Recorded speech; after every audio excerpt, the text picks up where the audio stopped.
ఈ మధ్యకాలంలో మనం చూసుకున్నట్లయితే ఎంబీబీఎస్ చదివిన డాక్టర్లు చేసిన ఆపరేషన్లే ఫెయిల్యూర్ అవుతున్నాయి. సో దాని ద్వారా సామాన్య మానవుడు అయితే చాలా ఇబ్బందులు అయితే పడుతున్నాడు. అంతేకాకుండా అతని సమయం వృధా అవుతుంది. అంతేకాకుండా ఆ ఆపరేషన్ కి సంబంధించిన బాధ అతను అనుభవించవలసి అవుతుంది. అంతేకాకుండా అతను మనీ కూడా లాస్ అవుతున్నాడు అనమాట. సో ఆపరేషన్ ఫెయిల్యూర్ అవడం వల్ల ఈ విధంగానైతే సామాన్య మానవుడు ఇబ్బందులు అయితే పడుతున్నాడు. అసలు ఇది ఎందుకు జరుగుతుంది? ఎంబీబీఎస్ విద్యలో ఏమైనా నాణ్యత లోపించి ఉందా అనే విషయాలు మనం ఈ వీడియోలో డిస్కస్ చేద్దాము.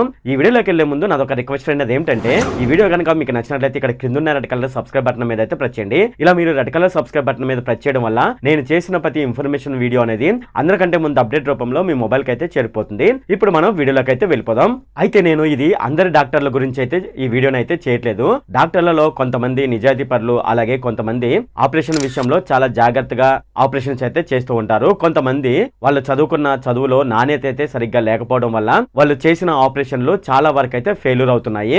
అయితే నేను ఇది అన్ని హాస్పిటల్ గురించి అయితే చెప్పట్లేదు. అలా అని చెప్పి అందరూ డాక్టర్లు అదే విధంగా ఉంటున్నారని చెప్పట్లేదు. కొంతమంది డాక్టర్లు అయితే ఈ విధంగానైతే చేస్తున్నారు. ఇందులో మొదటి కారణం మనం చూసుకున్నట్లయితే నాణ్యత లోపించిన విద్య. ఇంత ముందు ఎంబీబీఎస్ ఫస్ట్ ఇయర్ చదివే విద్యార్థులకు 10 మంది విద్యార్థులకు కలిపి ఒక మృతదేహాన్ని అయితే ఇచ్చేవాళ్ళు అనమాట. అంటే డెడ్ బాడీని ఇచ్చేవాళ్ళు. దేనికోసం అంటే వాళ్ళు ఆ డెడ్ బాడీని చూసి ప్రాక్టికల్స్ చేస్తారని అలాగైతే డెడ్ బాడీని అయితే ఇచ్చేవాళ్ళు. కానీ ఇప్పటి కాలంలో చూసుకున్నట్లయితే 30 మంది ఎంబీబీఎస్ చదివే విద్యార్థులకు ఒక మృతదేహాన్ని ఇవ్వడం కూడా చాలా కష్టమైపోతుందంట. అంటే ప్రతి విద్యార్థి మృతదేహాన్ని కట్ చేసి ప్రాక్టికల్ చేసే అవకాశం అయితే లేదు. ఒకవేళ ఏదైనా మృతదేహం కోసి దానికి సంబంధించి ప్రాక్టికల్ చేయాలన్నా సరే 30 మంది విద్యార్థులు గుమ్ముగూడినా సరే అక్కడ ఎవరికి ఏమీ సరిగ్గా కనిపించదు. ఇది ఆదిలోనే అంశపాదు లెక్క మాదిరిగా ఉంటుంది. అలాగే మారిన పుస్తకాలు, ఇంతకు ముందు విదేశీ రచయితలు పరిశోధన పత్రాలు అన్ని వడబోసి సుమారుగా 300 మంది వైద్యులు రాసిన పెద్ద పుస్తకాలు పాఠ్య పుస్తకాలుగా ఎంబీబీఎస్ వాళ్ళు చదివేవాళ్ళు. ఆ పుస్తకాలను పూర్తిగా చదవడానికి అలాగే దాంట్లో ఉన్న మ్యాటర్ ని అర్థం చేసుకోవడానికి సుమారుగా ఎంబీబీఎస్ విద్యా సంవత్సరం స్టార్ట్ అయినప్పటి నుంచి సుమారుగా రోజుకి 4 గంటల నుంచి 5 గంటల వరకు చదవవలసిన పరిస్థితి అయితే వచ్చేది. ఇలా చదవడానికి ఎక్కువగా కాలేజీలో ఎంబీబీఎస్ విద్యార్థులు అయితే స్పెండ్ చేసేవాళ్ళు. ఇప్పుడు ఆ పరిస్థితి అయితే లేదు. కాలేజీలో చదివే ఎంబీబీఎస్ స్టూడెంట్స్ అందరూ సుమారుగా చదివేది 200 పేజీలు ఉన్న పుస్తకాలు మాత్రమే. ఇంకా ఏం చేస్తున్నారంటే భారతీయ వైద్యులు ఇంకో పెద్ద పాఠ్య పుస్తకం నుంచి కాపీ కొట్టిన చిన్న పుస్తకాలను కేవలం పరీక్షలను మాత్రమే దృష్టి పెట్టుకొని ఆ చిన్న పుస్తకాలను వీళ్ళ చదివి ఎగ్జామ్ కి అయితే ప్రిపేర్ అవుతున్నారు. ఫర్ ఎగ్జాంపుల్ గా మనం చూసుకున్నట్లయితే మనకు గైడ్స్ అలాగే ఎగ్జామ్ కి సంబంధించి ఏ ప్రశ్న పత్రాలు వస్తాయి అనేది ముందు మనకు ఇంతకు ముందు చిన్న పుస్తకం రూపంలో వచ్చేది. అలాగే వైద్య విద్యార్థులు కూడా ఆ విధంగా ఆ చిన్న పుస్తకాలను చూసి ఎగ్జామ్స్ కి అయితే ప్రిపేర్ అవుతున్నారు. అంతేగాని వాళ్ళు పాఠ్య పుస్తకాలను పూర్తిగా చదవడం లేదు. అంతేకాకుండా వైద్య విద్యార్థులకు అలాగే ఎంబీబీఎస్ పూర్తి చేసి వచ్చిన తర్వాత వాళ్ళకు అవకాశాలు కూడా తగ్గిపోయాయి. ఇంతకు ముందు హౌస్ సర్జన్ గా ఉన్నప్పుడు వాళ్ళకు డెలివరీలు అలాగే శస్త్రచికిత్సలు నేర్పేవాళ్ళు. అలాగే ఒక వైద్య విద్యార్థిగా ఎటువంటి విధులు నిర్వహించాలి అనే దానిపైన వాళ్ళకు శిక్షణ ఇచ్చేవాళ్ళు. అయితే ఇప్పటి కాలంలో మనం చూసుకున్నట్లయితే హౌస్ సర్జన్ అంటే కేవలం బీపీ చూడడం, రక్త నమూనాలను సేకరించడం, కుట్లు వేయడం, అలాగే కుట్లు విప్పడం, బ్లడ్ బ్యాంక్ నుంచి రక్తాన్ని సేకరించి దానిని పేషెంట్ కు ఎక్కించడం, ఇవి మాత్రమే ఇప్పుడు చేస్తున్నారు తప్పే ఇంతకు ముందు చెప్పినవి చేసేవాళ్ళు కాదు. అయితే కొంతమంది వైద్య విద్యార్థులు అయితే పూర్తిగా ఈ పనులు కూడా చేయడం లేదు. అటువంటి వీళ్ళు ఎంబీబీఎస్ పూర్తి అయిపోయిన తర్వాత పూర్తిగా వైద్యం చేస్తారు అని అనుకోవడం ఒక కళ అవుతుంది. ఇక బోధనలో లోపం. ఇప్పుడు పనిచేస్తున్న చాలా మంది అసిస్టెంట్ ప్రొఫెసర్లు సరిగా పాఠాలు చెప్పలేని దుస్థితి అయితే ఏర్పడింది. అంతేకాకుండా మనకు ఒక సామెత అయితే ఉంది. అదేమిటంటే మంది ఎక్కువైతే మజ్జిగ పలసనని. అలాగే వైద్య విద్యార్థుల సీట్లు కూడా బాగా పెరిగాయి. చాలా మంది డబ్బులు పెట్టి మేనేజ్మెంట్ కోటాలను అయితే సీట్లు అయితే కొనుక్కుంటున్నారు. అలా వచ్చిన విద్యార్థులు క్లాస్ లో చెప్పిన పాఠాలు సరిగ్గా వినరు. ఇక్కడ ఒక ప్రొఫెసర్ అయితే ఉన్నాడు. ఆయన ఏమని చెప్తున్నాడని మనం చూసుకున్నట్లయితే ఆయన ప్రొఫెసర్ గా పనిచేసినప్పుడు అక్కడ ప్రభుత్వ కళాశాలలో విద్యార్థులు పాఠాలు అయితే చక్కగా వినేవాళ్ళంట. కానీ ఎవరైతే మేనేజ్మెంట్ కోటాలో సీట్లు సంపాదిస్తారో వాళ్ళైతే చెప్పిన పాఠాలు సరిగ్గా వినేవాళ్ళు కాదంట.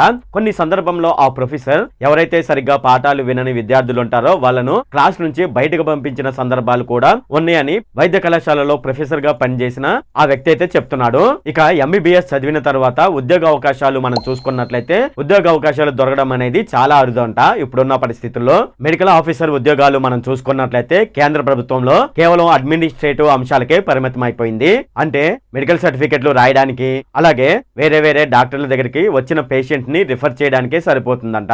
అయితే రాష్ట్ర ప్రభుత్వంలో పనిచేసే మెడికల్ ఆఫీసర్ల విషయం మనం చూసుకున్నట్లయితే వీళ్లకు ప్రత్యేక శిక్షణ ద్వారా స్త్రీ శిశు వైద్యం, కుటుంబ నియంత్రణ శస్త్రచికిత్సలు, క్షయ, కుష్టు, మలేరియా వంటి వైద్యం అయితే నేర్పిస్తున్నారు. ప్రస్తుతం విశాఖపట్నంలో మనం చూసుకున్నట్లయితే ఒక ఎంబీబీఎస్ డాక్టర్ కి నెలకు 22,000 రూపాయలు జీతం మించదంట.